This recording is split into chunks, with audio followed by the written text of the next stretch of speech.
Hello everyone. So in this lecture we will talk about word representation. We finished the language model, the language modeling part of it, right?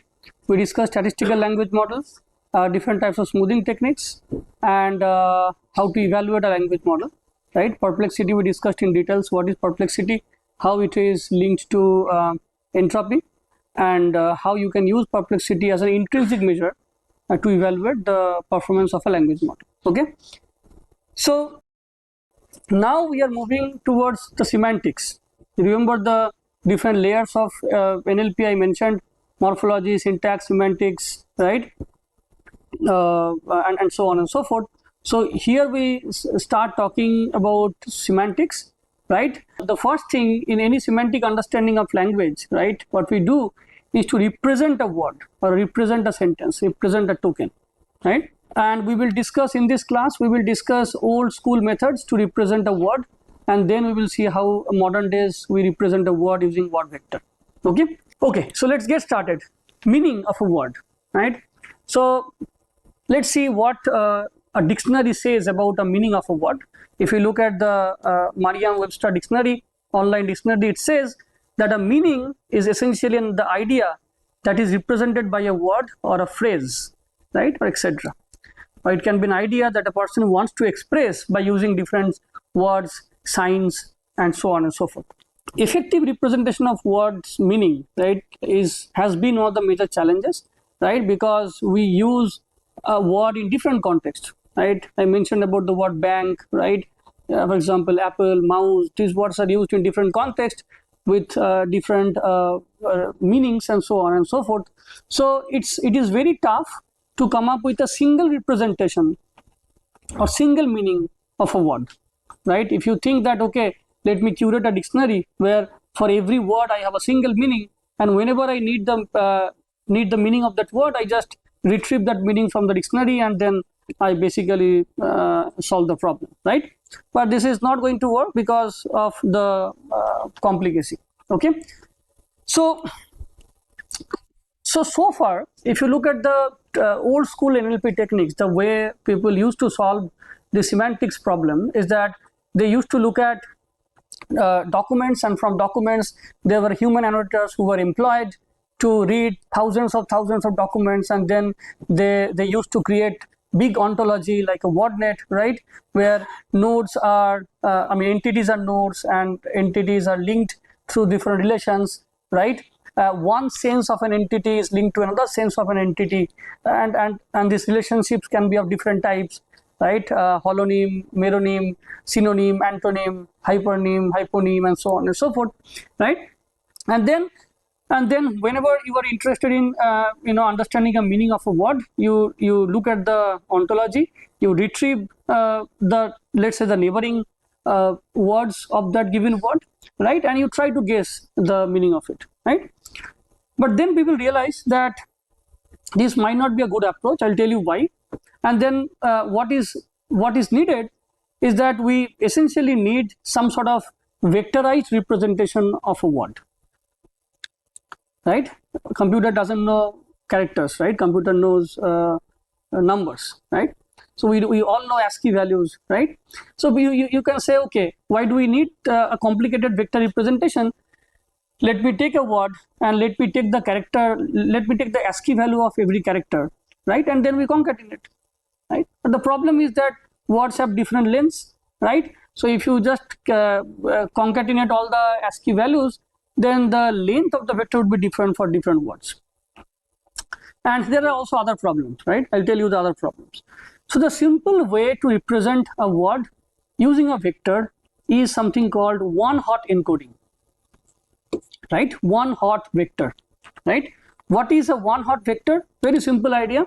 Let's say you already have a dictionary where all the unique words are listed, right? And each word has an ID, right? Let's say the word A has an ID, word N has an ID, ...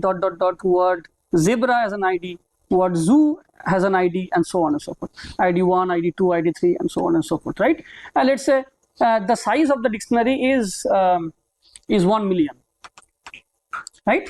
So what we do in one-hot encoding, one-hot vector, is that for every word I create a vector of size 1 million, right?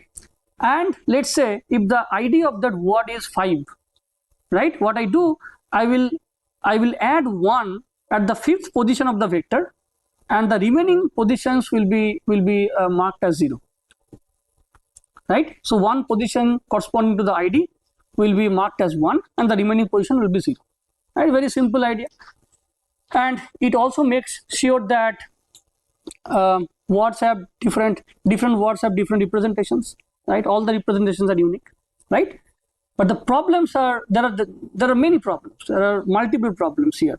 The first problem is that now all these vectors are orthogonal, right? So if we take the dot product between two vectors, you will always get 0, right?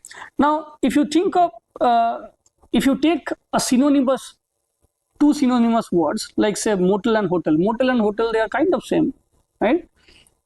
If you take the dot product of these two vectors, you see the dot product would be 0. It means that they are basically orthogonal to each other, although their semantics is almost the same. Okay, so one-hot encoding is not a good approach. The second problem here is that as the dictionary size increases, the vector size will also increase, right?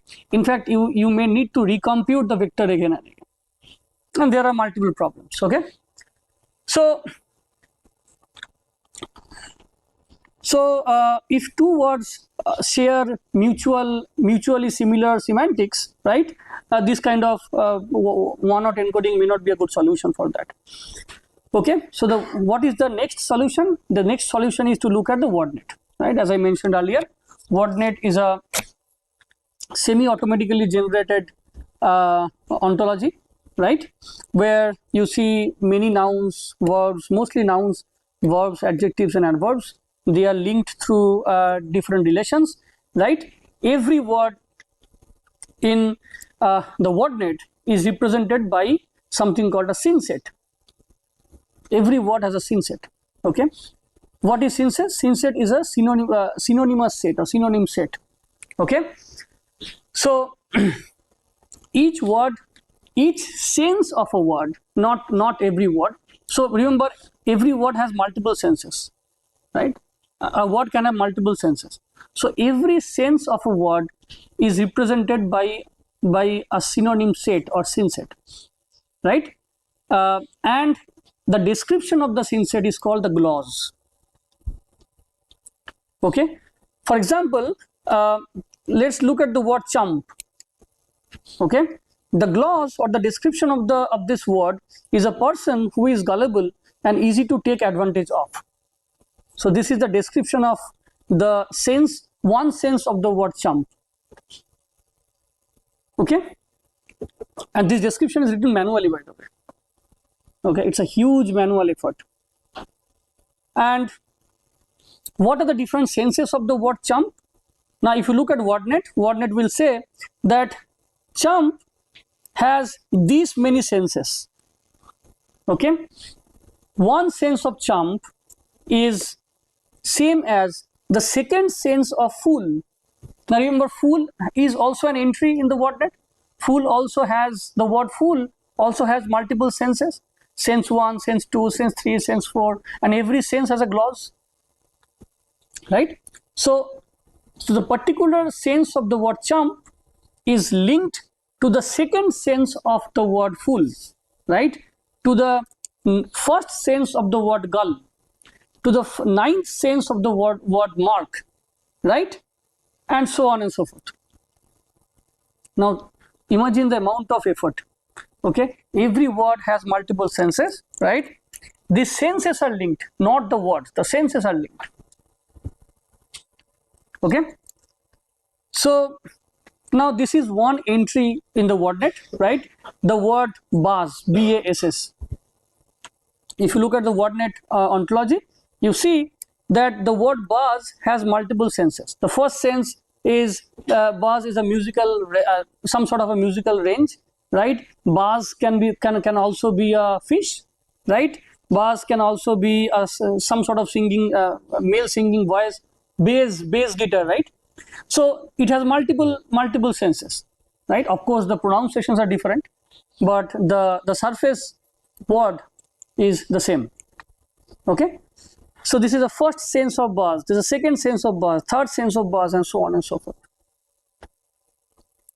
Okay, so and if you look at every sense, there's this gloss. These are different glosses. So now one can say that, you know, we don't need one-hot encoding. I will just look at the WordNet, fetch the corresponding sense, and that will be sufficient, right? So what are the problems with this kind of thesaurus-based approach? Thesaurus means the resource, right? Thesaurus-based approach or ontology-based approach. Okay.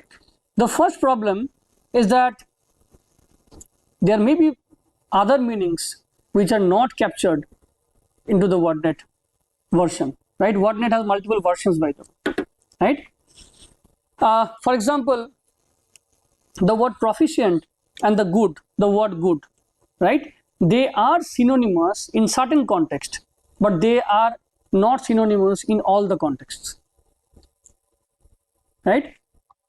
Secondly, it's very difficult to add newly coined words, right? You need manual effort. For example, ninja, right?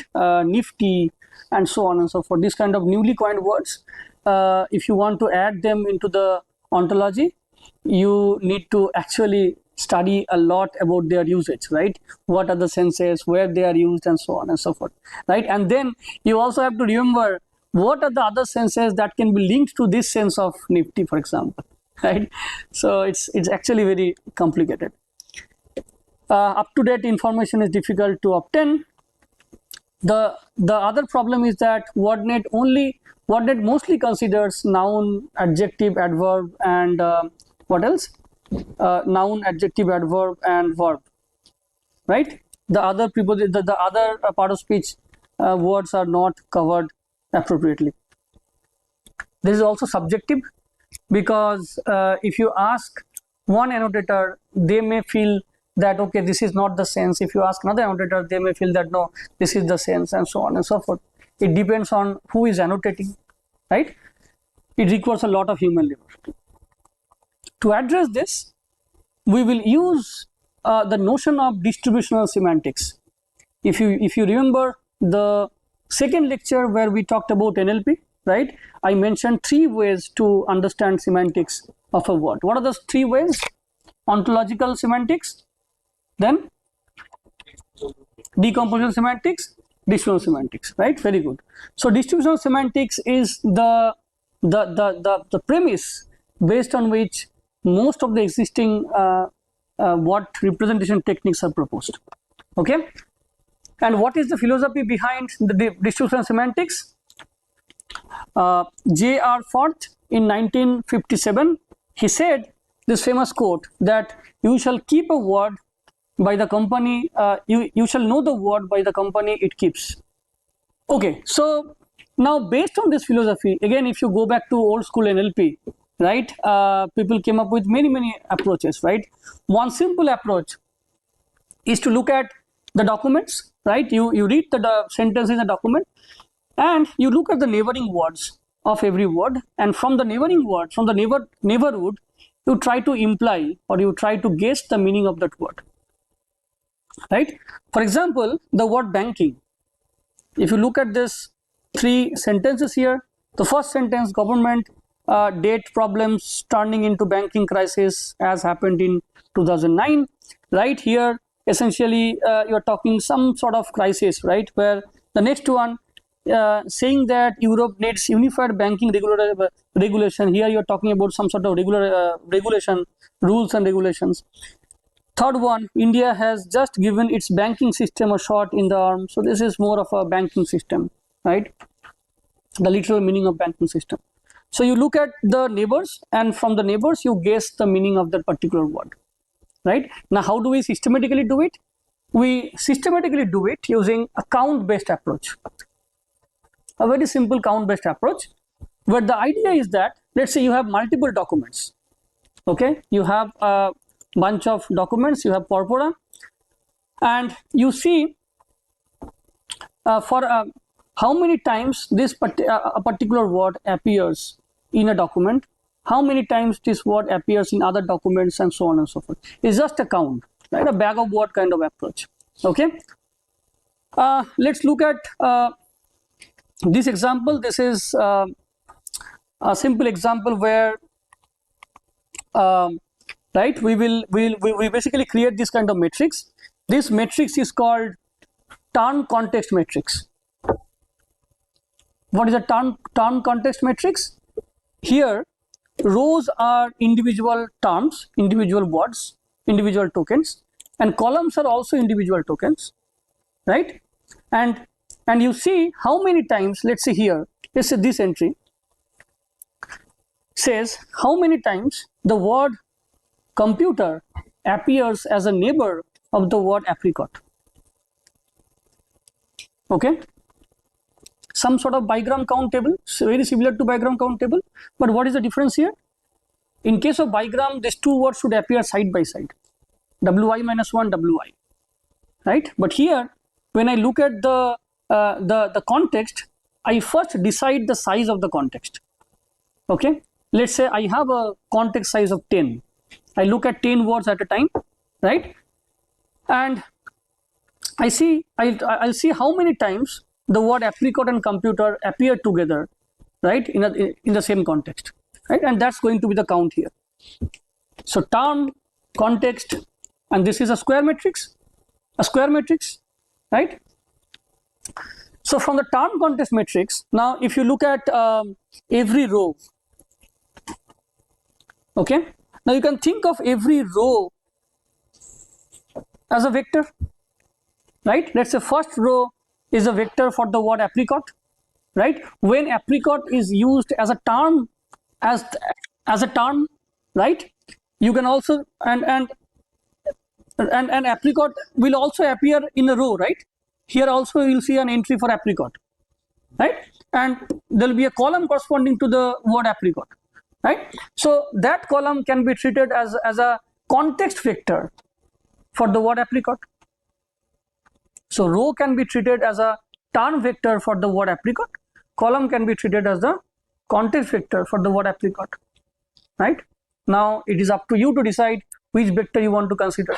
One option is that you take both the vectors and you sum them, right? Other option is that you try with context vector as well as a term vector and see which one is useful, right? Very simple idea. So let's say you are given this kind of documents. It's a stylized example. There are multiple sentences, right? You scan through the documents and you create this kind of matrix. Okay. So now if you look at two entries here, let's say apricot and pineapple, you see both these words co-appear with similar context words pinch and sugar, right?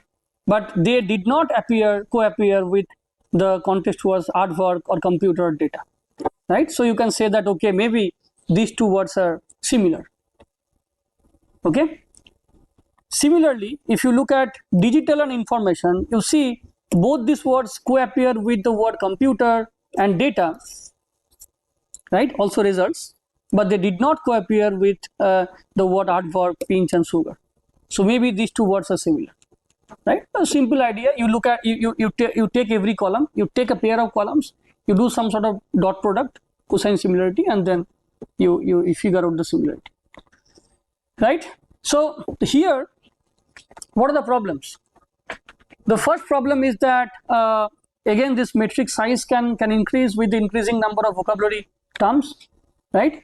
Second problem is that vector size will also be very large.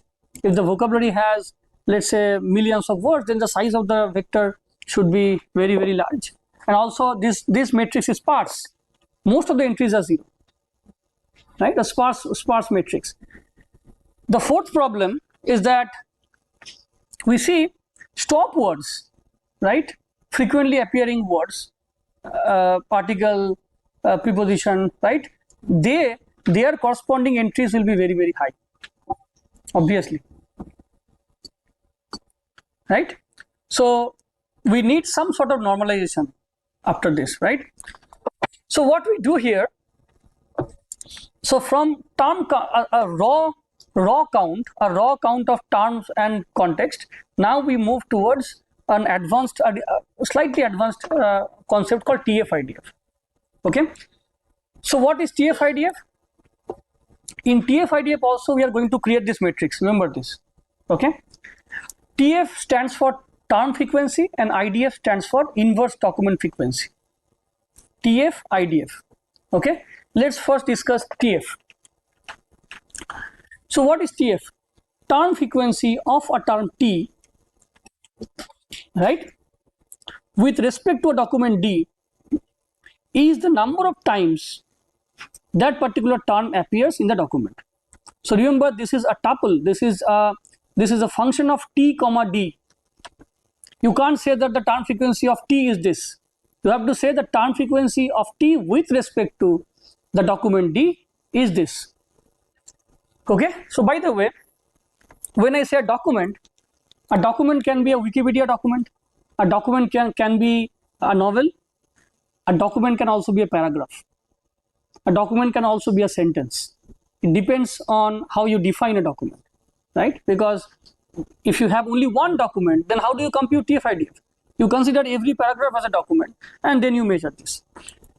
So count of this, a raw count of this. Now the raw count will be very, very high for, again, frequently appearing words, stop words, right? To just dampen the effect of this, we squash this a bit. Instead of taking the raw count, I take the log of the raw count, right? Log of the raw count, and if the count is 0, then log 0 will be undefined, right? Then therefore we just add 1. That's a smoothing technique. So log count plus 1 is the TF measure. What is the problem in TF? The problem with TF is that, again, frequently appearing words, stop words, will have very high TF count. Okay, to address this, we will use another component of TF-IDF called inverse document frequency, IDF. Okay, IDF. So what is inverse document frequency? Let's first see what is document frequency. A document frequency is the number of documents where the particular word appears. It is not the number of counts of all the documents where this particular entry appears, right? Only the number of documents where the particular entry appears. It's called document frequency. Okay. Let's say there are two words, Romeo and action. The word Romeo appears only one document, not in the other documents of Shakespeare, for example. Okay, so the term frequency will be very high for that document, but the document frequency will be very low. Why? Out of, let's say, 1,000 documents, only one document has this word Romeo, right? So document frequency will be, let's say, 1. By the way, what is this collection frequency? Collection frequency is the count of the sum of count of this word across all the documents. Term frequency is with respect to one document. Collection frequency is the sum of counts of all the counts in all the documents, and document frequency is the number of documents where this particular entry appears. Clear? Okay. So the word Romeo will have a document count of 1, whereas the word action, which is a more generic word than Romeo, right? Let's say is collection frequency still 113, right? But this collection frequency is distributed across documents. It is not that only in one document the word action appears 113 times. In total, it appears 113 times, fragmented, right? And let's say there are 31 documents where the word action appears. Okay, so this is document frequency. Okay, now I will take the inverse of this, inverse document frequency. So 1 by 1, 1 by 31. Now what is the meaning of this inverse document frequency? When we take the inverse of this, if a word appears in all the documents, like the word action, or stop words. If it appears all the documents, its importance will be reduced, which is obvious. We don't want to capture those words which are which appear in all the documents. Rather than this, we should consider those words which are representative, right? So this is IDF. This is the formula of IDF. So DF, 1 by DF is inverse document frequency, right, of the term T. Remember, here IDF is a function of only the term T, not T comma D, right? And we take a log of this, and just to normalize the value, we normalize it by n. What is n? N is the number of documents. Okay, so we just normalize it by n. Now this is the generic IDF formula, but as you can see, DF, if DF is 0, then what would happen, right? So we sometimes we also add 1 here, right, to the denominator. Sometimes what we do, we also add 1 here. There are multiple variations of TF-IDF, right? In TF also, term frequency, instead of taking the log of count, right, what we do, we normalize it by number of tokens in the document, right? Let's say the number of tokens is V, for example, right? Sometimes we normalize it by max count, not the total count, max count, and there are different variations of this. Okay, now look at the IDF value of the different words. The word Romeo has the IDF value of 1.57, whereas the word good or the word sweet, which are frequently occurring in all the documents, their IDF values are 0. So you are penalizing those words which appears in all the documents. Okay, so the combined version of this metric is TF-IDF, where we multiply TF with IDF. Right, so this is the formula of TF-IDF. This is the raw count table, right, before TF-IDF. This is the TF-IDF table. Okay, in the raw term document matrix, you see that there are entries like let's say the word battle, right, appears only in the Julius Caesar novel, right? Its count is 7, but in TF-IDF its value is significantly high, 0.22, right? Whereas the word fool, which is kind of a common word, whose count is pretty high, 58, but TF-IDF is pretty low. So from raw count we moved to TF-IDF, right? So every entry here is the TF-IDF value for that document, right, with respect for that word with respect to the document, right? And each row is a vector now, similar to earlier case, right? So it addressed the problem of frequently appearing words, right? But there are still other problems. For example, if the document size increases, the vocabulary size increases, the matrix will increase, right? The vector size will also increase. There are so many zeros and so on, sparsity and so on and so forth. Okay, so now these are the problems of count-based approaches. So one can say that so this sparsity problem or bigger size matrix problems, right, we can easily address by doing some sort of decomposition, right? We can use SVD, for example, right? On top of this count matrix or TF-IDF matrix, I do SVD and then I decompose it, right? And we'll take the decomposed version of it. But SVD is again time consuming, right? It is quadratic in the number of rows and columns, and the other problem is that as new words comes in, right, you have to reconstruct the table, you have to again apply SVD on top of this, and so on and so forth. The last and most important drawback of this kind of count based matrix is that it doesn't consider the ordering of words, right? I look at a particular context, and within the context, this context window of size 10, for example, all the words are same, right? It's a bag of word representation. All the words are the same. right? So it doesn't take into account the fact that if some word appears before the other word or some word appears after the other word, their meaning may change. Okay, so SVD may not be a good approach because of the quadratic complexity and incorporating difficulties in incorporating new words and so on and so forth. Okay, so to address this problem, now we move to the recent approach called Word2Vec, a prediction based approach. We have seen count based approach. Now we look at prediction based approach. Okay, so let us go back to 2013 when Google, Thomas Mikolov and Jeff Dean, they came up with the idea of word vector, and this term word vector was coined that at that time. Word vector is nothing but the vector that we have been discussing, but it is dense now. It is not of size 1 million. The size could be 100 or 200 or 500, right?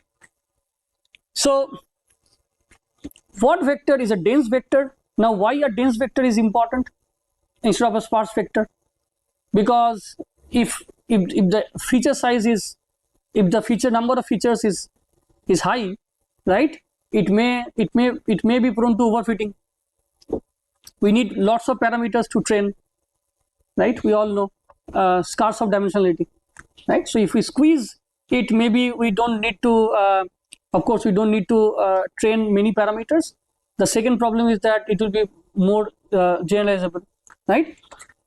The other good part is that if you take this kind of dense vectors, right, oftentimes we see that the words car and automobile, right, they are synonymous. But if we look at the traditional count based approaches or one not encoding kind of approaches, this kind of synonymous words are not captured properly. In fact, oftentimes we say that if a word W co-appears with the word car as well as with the word automobile, right? Let's say there's a word W1 which co-appears with the word car. There's a W2 which co-appears with the word automobile. W1 and W2 can also be synonymous, right? So this kind of inference may not be very straightforward from a raw count based approach. Okay, so Word2Vec was proposed in 2013, and in the Word2Vec package there are two types of approaches, right, which are almost the same, but prediction wise they are slightly different. Remember, these are prediction based approaches. We are moving from count based approach to the prediction based approach. Okay, so the first one is called CBOW, continuous bag of word model, and the second one is called the skipgram model. Okay, so the idea is almost the same. Let's say there is a word, there's a sequence of tokens. Let's say I am going to school, right? I want to measure the vector corresponding to the word going. I want to measure the word vector corresponding to the word going, right? In CBOW, what I do, I will take the context tokens, right, to predict the word embedding of the given word. In skipgram, I will use the center token to predict the word embedding of the context words. It's just the opposite. I have a sequence of words, sequence of tokens, and let's say there is a central word. For example, in this case, the central word is going, for which I want to predict the embedding. In CBOW, I will look at the context words to predict the representation of the central word. In skipgram, I look at the central word to predict the representations of the context words. Right? In a neural network terminology, this is very straightforward.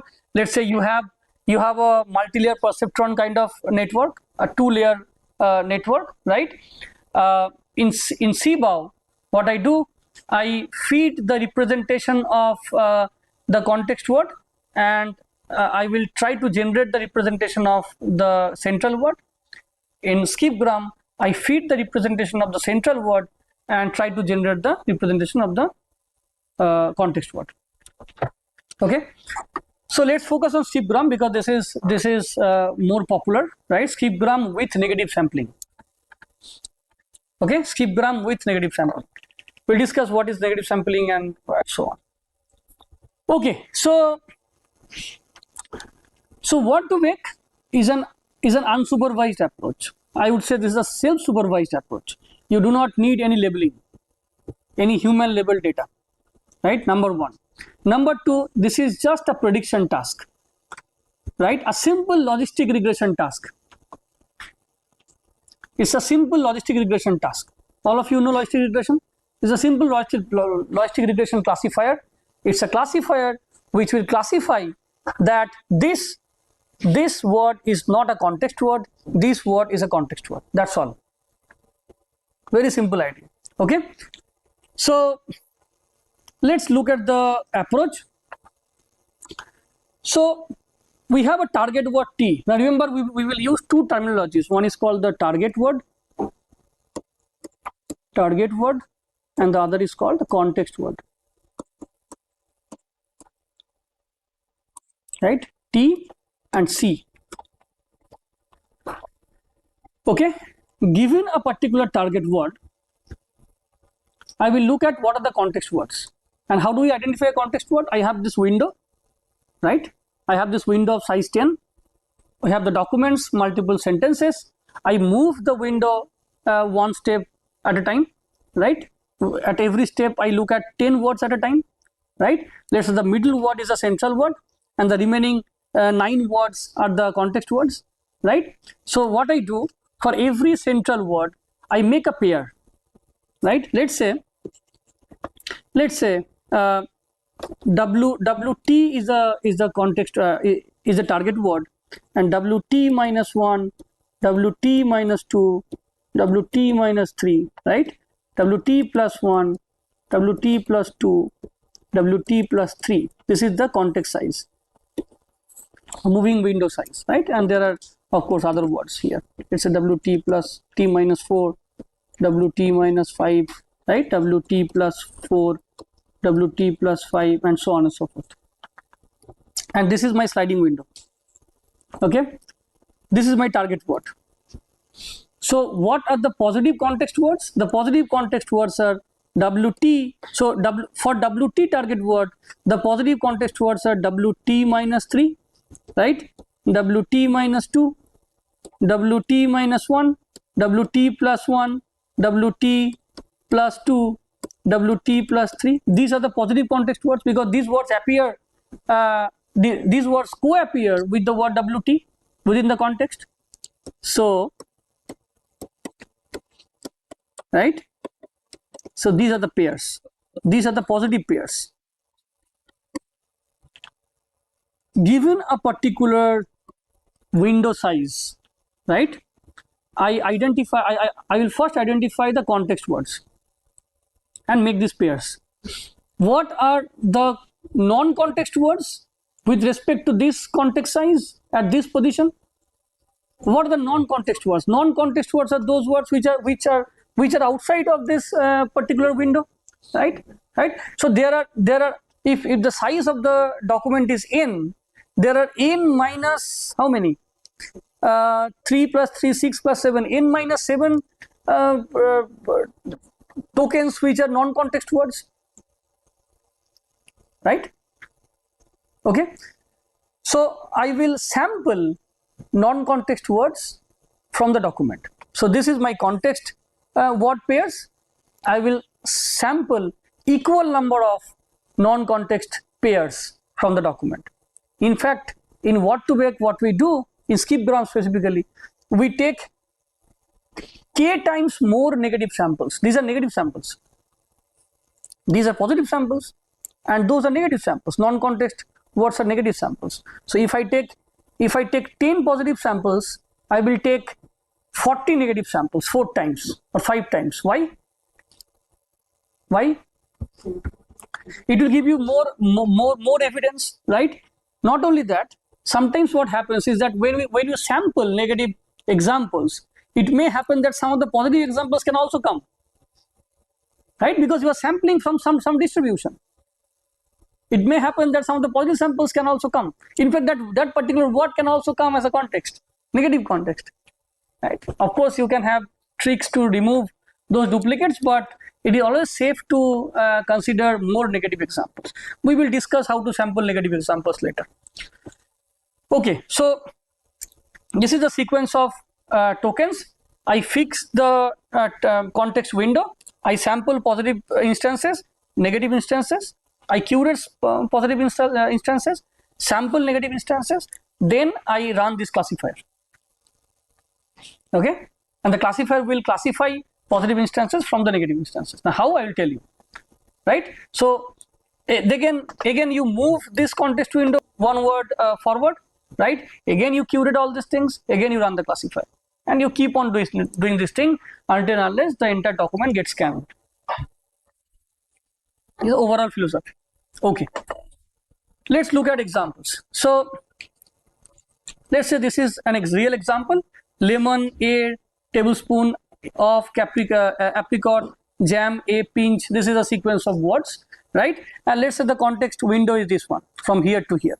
Okay, and the target is apricot, tablespoon and of are context words, jam and a are also context words, and other are non-context words, right?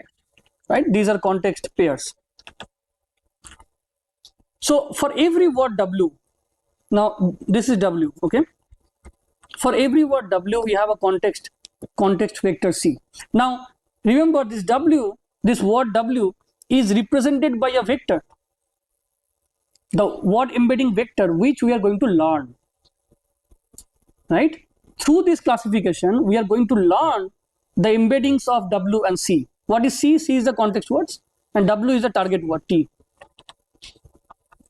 We need a representation for C, we need a representation for W, right? And over the iterations, we will learn the representations of W and C. We start with a random initialization of W and C. It can be, let's say, one-hot encoding, for example, simple, or it can be a random initialization, and then you keep on iterating, right? Okay, what is the task of the classifier? The task of the classifier is that given a pair of instances W and C, what is W? What is W? W is the target word, central word. What is C? C is the context word. Given this pair W and C, we measure the probability that this is a positive pair. So given that we have W and C, what is the probability that this is a positive instance? This is a positive instance. If it's a context, it's a positive instance, right? If C is a negative instance, then I will measure, given this probability, given this tuple W and C, what is the probability that this is a negative instance? So we will measure these two probabilities. Okay.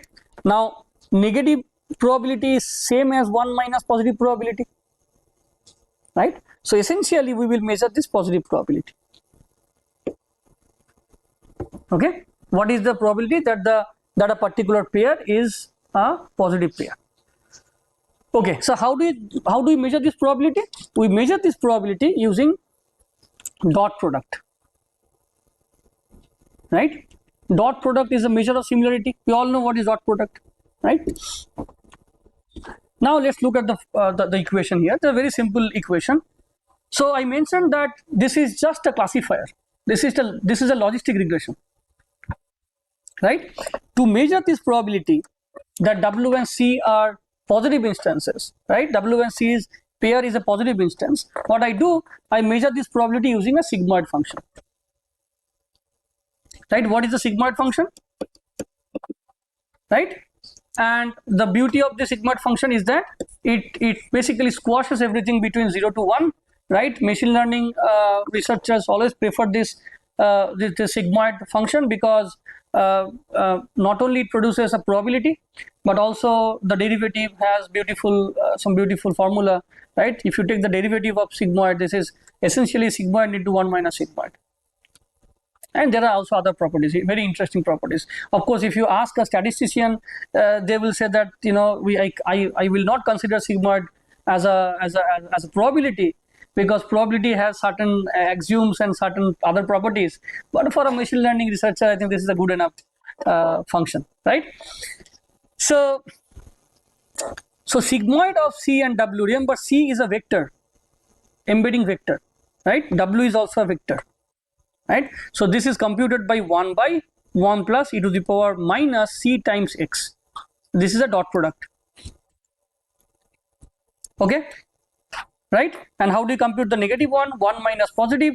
Remember, what is 1 minus sigmoid of X? 1 minus sigmoid of X is sigmoid of minus X. So sigmoid function has very beautiful properties, right? So 1 minus the sigmoid is basically sigmoid of minus of that, right? And if you do this math, you see that this is essentially this one, 1 by 1 plus exponential of C times W. Okay, so now this is for one pair. This is for a single pair of word and context, right? Target and context. There are multiple such pairs, right? If the context size is 10, there are 9 such pairs of positive instances, and there are 40 such pairs of negative instances if it is 4 times, right? So this is for one pair. So how do we then consider all the other pairs? For other pairs also I measure this, and we assume that all these pairs are independent, right? If they are independent, then this is just a product of all the probabilities. This is just a product of all the probabilities, isn't it? There are L such instances, right? And sigmoid of Ci times W, where I tends to I ranges from 1 to L. L is the context size, the window size. Is this clear? Okay. So this is essentially the all the probabilities considered together. So we do not consider the sum, we do not consider the product. Oftentimes we take the log of it, right? We take the log of this probability, and which will essentially be the sum of all the logs, right? Right. So what we have done so far? Tell me. We fixed the context window size, right? For every context window, we sample positive instances and negative instances. We curate positive instances and sample negative instances, right? And then we measure the probability, okay? And then the positive probability should be higher than the negative probability. That the classifier needs to make sure, right? The classifier basically, logistic regression works based on the log likelihood estimate, right? So we will have this log likelihood estimate, and that's my objective function. Then we take the derivative, because this is the objective function. We maximize the log likelihood, right? Then we take the derivative. What are the parameters here? The parameters are the vectors, the C and W vectors. Now here's the question. So tell me, for every word, how many vectors we are computing? 2 vectors, right? C and W, or C and T, right? Where a time when the word acts as a central word, and the time when the word acts as a context word, right? So if you think of this matrix, if you think of the embedding as a bulky matrix, and assume that there are v number of vocabulary tokens or vocabulary entries present in the document, right? V is the number of tokens, right? So we have V entries here, and we have V entries here, right? Let's say from A to zoo, here from A to zoo, right? And these entries, the upper part of the matrix represents the target embedding, and the lower part represents the context embedding. So we are essentially learning 2V number of vectors, right? And what is the size of the vector? Is the hyperparameter. You have to decide beforehand. Let's say the size of the vector is 10, right? So what's the size of this matrix? 2v times 10. This many number of parameters we are updating. Okay, so now look at this one. So this is this bulky matrix which we are estimating. So the word starts from aardvark to, let's say, zebra, right? And this mod v size part of the matrix corresponds to the target words, and the similar mod v type size submatrix corresponds to the context words. Okay, and when I say that the word aardvark, for example, the word aardvark and the word apricot, just again for the sake of give an example. Let's say when I say that the target was what is aardvark and the context word is apricot, let's say, and the apricot is a positive context for the word aardvark, right? Let's say this is my initial matrix when you initialized it, right? And when I say that this is a positive context of this, what does it mean? It means that over the iterations, I will try to move the representation of the context of apricot closer towards the target of aardvark. Let me repeat what I just mentioned. Aardvark is the target word and apricot is the context word, right? When you initialize this matrix at the beginning, all this initialization happened randomly, right? And over the iterations, what is the target? The target is that positive context should come closer to the target and negative context should basically be far from the target, right? So over the iterations, I will update this matrix such that the positive context will come closer and negative context will basically go far. So apricot, you will see that over the iterations, right? If you look at the embedding space, let's say these dots indicate different embeddings, right? In the vector space. Let's say this is aardvark and this is apricot. This is the target of aardvark. This is the context of apricot, right? Over the iterations, you will say that this will move closer and closer. These two things move closer and closer, and the negative instances will move further and further. Okay. Okay. Now let's look at the training process of Word2Vec. Okay. At every context window, I have a target and I have a context. I have multiple contexts, right? So in this case, apricot and tablespoon, apricot and off, apricot jam, apricot A, these are positive instances, right? And we sample k negative instances from the remaining documents, right? For example, apricot aardvark, apricot my, apricot where, apricot if, these are all negative instances. Okay. Okay. So and then I train the logistic regression so that this and this, the positive pair should be classified from the negative pair. Okay. How do we sample negative examples? We sample negative examples based on the unigram distribution, right? So for every word, I have a probability from the document. I can easily measure the unigram distribution of every word, unigram probability of every word, right? So there is this unigram probability, and then I sample every time I toss a coin and sample a negative example from the unigram probability. Okay, but with a small tricks here, because what will happen if I only consider unigram probability? What will happen? Only the words which are frequently occurring, because their probability is high, those words will be sampled again and again. But those words are not at all meaningful, non-contextual words, right? If I keep on sampling word if I keep on sampling the word, let's say the or a, right? These are not meaningful words, right?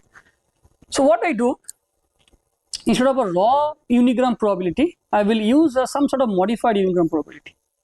So count of this W by sum of count, this is the unigram probability. I will essentially use another parameter alpha. So count to the power alpha by sum of count, and every count has this alpha, okay, as a power. Why this is needed? This alpha, addition of this alpha, will give you a slightly higher edge to the rarely occurring words or low frequent words, right? Let's if you are not convinced, let me give an example. Let's say there are two words A and B, and these are the raw unigram probability 0.99 and 0.01, right? Now if you use alpha, if you add alpha as a power, and let's say the value of alpha is 0.75,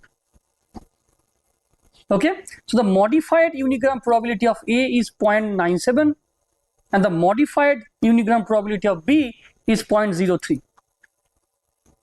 So 0.03 is higher than 0.01, although in a highly frequent word has still higher frequency, higher probability, but at least after this modification, rarely occurring words, they will have slightly higher probability, and high frequent words will have slightly lower probability, right? And now you can control the value of alpha. So this is the probability based on which I will sample negative instances. Okay, so how to learn word vectors? We will maximize the target word context word pairs probability. We will minimize the target word negative context word pair probability. This is the target. So what is the final objective function for the logistic regression? Logistic regression maximizes the likelihood, right? Or minimizes the negative log likelihood, right? So probability of the positive instance, and there are k negative instances I have sampled, right? Negative probability of positive instance and the negative instance, and we will see that whether this this pair, this negative pair, is what is the probability that this pair is a negative pair. So P of W C pause. What is C pause? C pause is the embedding of the positive context, right? And W is the target word, right? So what is the probability that this is positive, right? Similarly, I have a W and C neg, okay? This is a negative, this one negative context, right? What is the probability that this is a negative context, right? Okay, and there are k number of such negative samples that I have already sampled. So I take a product of all this k, and I maximize both this and this. I mean, you can say that why I am maximizing this? I should minimize this. The second part. What is the second part? What is the second part? Given a target word and a negative context word, what is the probability that this is a negative instance, right? Should I maximize or should I minimize? Maximize, right? I want to maximize this also. I also want to maximize this. So I take the product, right? Log of this. So this is the log likelihood minus negative log likelihood. I want to minimize this. Okay. Now if you do some small arithmetic, so you move log inside, so log this plus sum of log this, right? And we have already seen that. Okay, so what is this, by the way? P of minus given W comma C neg is same as 1 minus P of plus given this, yes, right? This is same as this. And how do we measure this probability? Using sigmoid and dot product, right? So this probability is replaced by sigmoid. This will be replaced by sigmoid. 1 minus sigmoid is 1 minus sigmoid x is sigmoid of minus x. So this is same as sigmoid of minus x. Okay, so this is the objective function that I want to minimize now. Okay, and what are the parameters? Parameters are C positive, C negative, W. By the way, C positive, C negative, these are just notations, right? Both of them are C, right? Just for our understanding, C positives are those instances which are positive, and C negative are those instances which are negative. So in this bulky embedding matrix, we have only W and C, or whatever T and C. Okay, this I already mentioned, and I will use gradient descent to update this. So this is the loss function. Okay, there are parameters W, C neg, and C pos, and we take the derivative. Let's look at the derivative. A very simple, straightforward derivative. You take the derivative of this with respect to C pos. Okay, so this part will be ignored, right? We only look at this part, log of x, 1 by x, right? So this will be 1 by sigmoid, right? And then we take the derivative of this, right? What is the derivative of sigmoid? Sigmoid into 1 minus sigmoid. So sigmoid into 1 minus sigmoid, sigmoid will cancel out, right? 1 minus sigmoid will basically remain. Now we already have a negative here, so this will be sigmoid minus 1, and of course there's a W. So this is the derivative. Similarly, if you do a small calculation here, this will be the derivative with respect to C neg, and this will be the derivative with respect to W. Okay, once we obtain the derivative, these are the update rules. The positive vectors will be updated using this formula, the negative vectors will be updated using this formula, and W will be updated using this formula. Right, now we obtain two matrices W and C. I mentioned multiple times, two matrices W and C. Now you can ask which one I should choose, right? The best option is that you choose two things separately and see which one is better. The default option is that you take the sum of apricot using apricot acting as a context, apricot acting as a target. You take the sum of both the vectors, and that's going to be your final vector. Word2Vec is a static embedding. Remember this, it's a static embedding, meaning that for every word W, you will only obtain one vector. I mean, of course, you can say two vectors, but ultimately one vector. It is not the case that for every senses of this word, you will have different vectors. Modern approaches like board kind of methods, there you will see that you will get contextual embeddings. Okay. Okay. So summary. This is the summary slide. We start with a random initialization of this entire matrix. What's the size of the matrix? D dimension V plus V. So 2V times D matrix. We start with the random initialization, and then I move the sliding window. Every movement I will curate positive instances, negative instances, k times more negative instances. I will run the logistic regression, update the parameters. I again move, run, and so on and so forth. Okay, so this is prediction based approach. What is the difference between count based approach and a prediction based approach? Count based approaches including TF-IDF, raw count, and prediction based approaches like Word2Vec, right? What are the differences? Count based approaches create this matrix one time. Scans, you just scan all the entire document and create the matrix, and you are done, right? So it preserves the statistics very, very, very carefully. Whereas in case of Word2Vec, there is no such thing, right?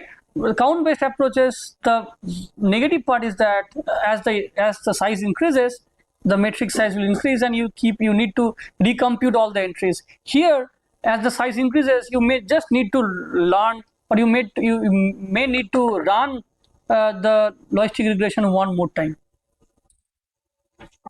Okay. So couple of small tricks that this Word2Vec paper considered. Another tricks that they considered is called subsampling frequent words. Let's say this is the sentence: the quick brown fox jumps over the lazy dog. Okay, and this is my window. What are the samples I can curate? The, quick, the, brown, right? From here, let's say quick, the, quick, brown, quick, fox, and so on and so forth, right? If you look at here very carefully, quick, the, quick, and quick, the, they are basically the same, isn't it? Because ultimately we will take the dot product of two vectors. So I can ignore one of these instances. The second problem is that the word the, right? The second problem is that the word the is not at all a very meaningful word, right? Because it is unclear whether the word the acts as an article, acts as a meaningful article here, or the literal meaning of the is useful in this context or not, right? So what we do here in subsampling is that we use another probability, and with this probability I will remove some of the words from the documents, and I will not consider those words while curating the positive samples and negative samples. What does it mean? Now this is the probability. This is again kind of an unigram probability, but small changes here and there, right? So P of W is a probability of a particular word. This is, what is Z of W? Z of W is the raw frequency, okay, of the word WI. And this is some sort of complicated formula that they proposed without much rationale behind it, right? But you can also think of many such formula which can guarantee that this trend remains as it is. What is this trend? It says, so the x-axis is ZWI and y-axis is PWI. Okay, so if a word is less likely in terms of frequency, they will be sampled more, and if it is highly likely, they will be sampled less. Zipf's law, meaning that if a word appears a lot of times like the word the, you will ignore or you will remove that word from the document. If it appears less number of times, you will keep those words. When I say remove a word from the document, means with certain probability, not all the times, okay, with certain probability. So let's look at some of the values, right? So in order to make the value of P to be 1, if you really want to make a probability to be 1, right, the frequency, the frequency should be 0.26%, less than 0.26%. So it means that if a word appears in a document 0.26% of time, it is highly likely with probability 1 you will sample that word. Okay, if the word appears, right, with this probability, right, you will with 50% chance you will with 50% chance you will sample that word. If a word appears 100%, what does it mean? It means that there is only one word in the document, right? I mean, there is only one word appearing multiple times in the document. There is no other word. So the chance that this word will be sampled is 0.033 probability. This is just a hack to remove frequently appearing words from the training instances. That's all about Word2Vec, right? This is a very nice analogy that they showed in the paper, that now you have all these embeddings, right? So with these embeddings, now you can do all sorts of word analogy test, right? In fact, you can do linear operations here. There's a beautiful example. You take the embedding of king and you subtract the embedding of man from the embedding of king. So king, the word king has an embedding, the word man also has an embedding. Okay, you subtract this from king, you get a resultant embedding, right? So, and then you add the embedding of woman, right, to that resultant embedding. This will be equivalent to the embedding of queen, right? So you subtract man from king, add woman, you get the embedding of queen. What are the problems of word embedding? The first problem is this is a static approach, right? It doesn't consider different senses of it. The second problem is that when an unknown word comes in the test set, word embedding is already trained on a training set, right? You have a dictionary where the embeddings are stored, already stored. Now in a test set, when you see a new embedding, when you see a new word which did not appear in the training set, how do you get the embedding of this? You will not get it, right? To address this problem, what people suggested is something called subword embedding. So from word, I move to subword. What is a subword? Subword is a sequence of characters, right? So the method that was proposed by Facebook is called fastText. FastText is a subword embedding method, right? What is a subword embedding method? Very same as skipgram, right? So here, and again, I will not go into details of this. So the idea is that in skipgram word embedding method, in Word2Vec, what is our vocabulary? Our vocabulary is the set of words, right? Here, the vocabulary is set of subwords. And how do we define a subword? A subword is defined by n-grams, right? Let's say the word where, W-H-E-R-E. Here, if the n-gram size is 3, I will take W-H-E, H-E-R, E-R-E. These are 3 subwords, right? Along with this, I will use this angle bracket as the start of the word and the end of the word, and those angle brackets are also considered as characters. So you have this as a n-gram, as a 3 gram. This is also 3 gram character, 3 gram character, 3 gram character, 3 gram character, and the word itself. So for every word, I have a set of subwords, that word itself, and the other n-gram characters. Once we got it, I will just run the skipgram. And skipgram will give you subword level embeddings. Now let's say a new word comes in, which is let's say nifty. Okay, so the hope is that NIF for this subword, I have an embedding, right? This n-gram character, this character n-gram has appeared maybe, right? So I will take the subword embedding of NIF, I will take the subword embedding of IFT, I will take the subword embedding of FTY, right? And of course this angle brackets, right?